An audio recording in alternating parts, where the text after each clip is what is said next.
നമസ്കാരം.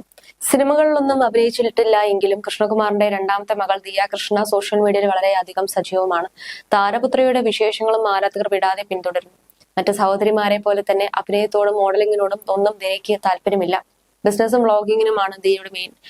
യൂട്യൂബ് ചാനലിലൂടെ തന്റെ വിശേഷങ്ങളെല്ലാം ദിയ നിരന്തരം പങ്കുവയ്ക്കാറുണ്ട്. വിവാഹം കൂടെ കഴിഞ്ഞപ്പോൾ എല്ലാം പിന്തുണയും നൽകി അശ്വിനും കൂടെയുണ്ട്. ജീവിതത്തിലെ ഏറ്റവും മനോഹരമായ കാലഘട്ടത്തിലൂടെയാണ് ദിയ കൃഷ്ണ കടന്നു പോകുന്നത്.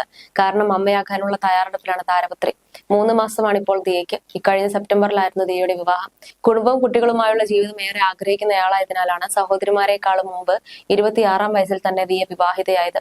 വർഷങ്ങളായി പരിചയമുള്ള സുഹൃത്ത് അശ്വിൻ ഗണേഷിനെയാണ് ദിയ വിവാഹം ചെയ്തത്. ജൂലൈ മാസത്തിൽ ദിയയ്ക്കും അശ്വിനും ഇടയിലേക്ക് കുഞ്ഞെത്തും. കഴിഞ്ഞ ദിവസം താൻ ഗർഭിണിയാണെന്ന് അറിഞ്ഞപ്പോഴുള്ള കുടുംബാംഗങ്ങളുടെ പ്രതികരണം വീഡിയോയിൽ ദിയ പങ്കുവച്ചിരുന്നു. ഇപ്പോഴത്തെ പ്രഗ്നൻസി ക്രേവിംഗ്സിന്റെ ഭാഗമായി കള്ളുഷാപ്പിലെ ഫുഡ് പരീക്ഷിക്കാൻ അച്ഛനും അശ്വിനും ഒപ്പം നടത്തിയ യാത്രയുടെ വിശേഷങ്ങൾ ബ്ലോഗായി പങ്കിട്ടിരിക്കുകയാണ് ദിയ. മാംസ്യത്തേക്കാൾ മത്സ്യവിഭവങ്ങളാണ് അന്നും ഇന്നും ദിയയ്ക്ക് ഇഷ്ടം. അതിനാൽ കൂടിയാണ് ഗർഭിണിയായിരിക്കെ ഷാപ്പ് ഫുഡ് പരീക്ഷിക്കാൻ എത്തിയത്. മാത്രമല്ല ചില പഴയ ഓർമ്മകൾ വീണ്ടും പൊടിത്തട്ടിയെടുക്കാൻ കൂടി വേണ്ടിയായിരുന്നു ദിയയുടെ യാത്ര. കാരണം ഭർത്താവ് അശ്വിനെ ആദ്യമായി ദിയ കണ്ടത് പുഞ്ചക്കരി കള്ളുഷാപ്പിൽ വെച്ചാണ്. അന്ന് നടന്ന ചില രസകരമായ സംഭവങ്ങളും വീഡിയോയിൽ ദിയ വിവരിക്കുന്നുണ്ട്.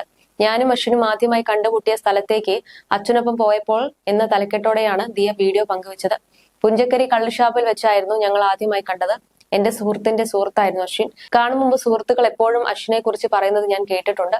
നമ്മുടെ ഗ്യാങ്ങിലേക്ക് എന്തിനാണ് അറിയാത്തൊരാളെ വിളിച്ചതെന്ന് ചോദിച്ച് അന്ന് അശ്വിൻ വന്നപ്പോൾ ഞാൻ സുഹൃത്തുക്കളോട് പരാതി പറഞ്ഞിരുന്നു. കൂട്ടത്തിൽ പെട്ടെന്ന് ജോലി കിട്ടിയതും നല്ല സാലറിയുമുള്ള ആളാണ് അശ്വിൻ. അന്ന് ഞങ്ങൾക്കിടയിൽ അശ്വിൻ വന്നിരുന്നു. പക്ഷെ സംസാരിക്കുകയോ പരിചയപ്പെടുകയോ പോലും ചെയ്തിരുന്നില്ല. ഫുഡ് കഴിച്ച് അശ്വിൻ പെട്ടെന്ന് പോയി. അവൻ കഴിച്ചതിന്റെ ബില്ല് ഞാൻ കൊടുക്കില്ലെന്ന് പറഞ്ഞ് അന്ന് ഞാൻ പ്രശ്നമുണ്ടാക്കി. പിന്നെ സുഹൃത്തുക്കൾ എന്നെ സമാധാനിപ്പിച്ചു. പിന്നെ വീണ്ടും അശ്വിനെ ഇതുപോലെ കണ്ടു. അന്ന് ഫുഡ് കഴിച്ചതിന്റെ ബില്ല് അശ്വിനാണ് കൊടുത്തത്. ബില്ല് വരുന്ന സമയമായപ്പോൾ ഞാൻ അത് അവന്റെ തലയിൽ ഇട്ടിട്ട് പോയി എന്നാണ് ദിയ അശ്വിനുമായുള്ള ആദ്യ കൂടിക്കാഴ്ചയുടെ അനുഭവം പങ്കിട്ട് പറഞ്ഞത്. കൃഷ്ണകുമാർ ആദ്യമായാണ് ദിയയുടെ ഫേവറേറ്റ് ഫുഡ് സ്പോട്ടിൽ എത്തുന്നത്. ഞണ്ടും ആവോലിയും ഒക്കെയാണ് ദിയ കഴിച്ചത്. ബീഫും അപ്പവുമായിരുന്നു അശ്വിൻ കഴിച്ചത്. കള്ളുഷാപ്പും കായലും ഒക്കെ ആയപ്പോൾ താനൊരു മനസ്സിനക്കരെ വൈബിലാണെന്ന് അശ്വിൻ പറയുന്നുണ്ടായിരുന്നു. വീഡിയോ വൈറലായതോടെ ചില നെഗറ്റീവ് കമന്റുകളും പ്രത്യക്ഷപ്പെട്ടു. അശ്വിന് ഭക്ഷണവും വസ്ത്രവും ഒക്കെ വാങ്ങിക്കൊടുത്തതിന്റെ കണക്ക് പറഞ്ഞതിനാണ് ചിലർ ദിയയെ വിമർശിച്ചത്. അശ്വിന് തിന്നാൻ കൊടുത്തതിന്റെയും ഡ്രസ് വാങ്ങിച്ചു കൊടുത്തതിന്റെയും കണക്ക് പറച്ചിൽ കേൾക്കുമ്പോൾ എന്തോ പോലെ എന്നാണ് ഒരാൾ കുറിച്ചത്. ഡ്രൈവ് ചെയ്ത് ഒപ്പം വന്ന ചേട്ടനോടും ഇനി ദിയ ഷെയർ ഇടാൻ പറയുമോ എന്നിങ്ങനെയും കമന്റുകളുണ്ട്. മറ്റു ചിലർ പിൻസീറ്റിൽ ഇരുന്നതിനാണ് ദിയയെ വിമർശിച്ചത്. അശ്വിനൊപ്പം യാത്ര ചെയ്യുമ്പോഴെല്ലാം മുൻസീറ്റിൽ തന്നെയാണ് ദിയ ഇരിക്കാറ്. അത് പലപ്പോഴും താരപുത്രി പറഞ്ഞിട്ടുമുണ്ട്. ഇപ്പോൾ അച്ഛൻ വന്നപ്പോൾ അന്ന് പറഞ്ഞ കാരണങ്ങൾ ഇല്ലാതെയായോ എന്നിങ്ങനെയും കമന്റുകളുണ്ട്. ഇപ്പോൾ നിനക്ക് ബാക്കിൽ ഇരിക്കാൻ അറിയാമല്ലോ, നിന്റെ ഭർത്താവിന് നീ എന്തെങ്കിലും ബഹുമാനം കൊടുക്കുന്നുണ്ടോ എന്നായിരുന്നു കമന്റ്. കമന്റിന് താഴെയായി ദിയയും മറുപടി നൽകിയിരുന്നു. വണ്ടിയിൽ പോകുമ്പോൾ ഫ്രണ്ട് സീറ്റിലാണ് അച്ഛനും അമ്മയും എല്ലാം ഇരിക്കാറുള്ളത്. അല്ലെങ്കിൽ അസ്വസ്ഥത തോന്നും. അതേ അനുഭവം എനിക്കുമുണ്ട്.